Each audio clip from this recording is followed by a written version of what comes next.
Eye on Education today, we're getting a first look at the statewide PARCC scores. That's the controversial standardized test that could replace the MCAS. And Paula Ebben is here with the details. Paula? Well, Lisa, it's been a 2-year experiment with the PARCC test. The scores show that on average, students score lower on PARCC than they do on the MCAS. But education officials say that's because PARCC is a more rigorous test, but one that gives a better assessment. MCAS has reached the point of diminished returns.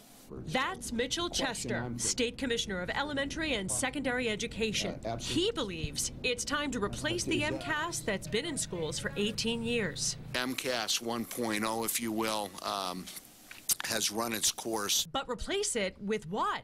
They've experimented with the more rigorous PARCC for 2 years, a test designed to be taken on computers. But today, they also heard a sobering fact. Of about 1,800 schools in the state, 442, nearly a quarter, don't have the technology to give the test.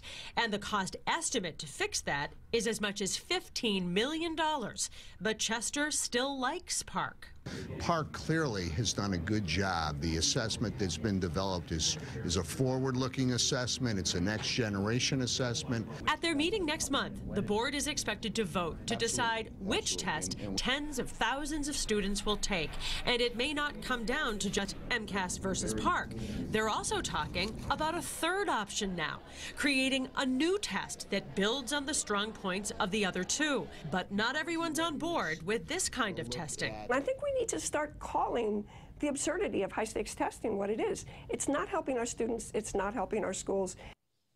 So if the board votes for that third option, what they're calling MCAS 2.0, it will take some time before that test is developed. Meantime, they'll also have to decide which test students take in the spring. The vote is scheduled, David, for November 17th. A lot of parents will be watching. Paula, thank you. DraftKings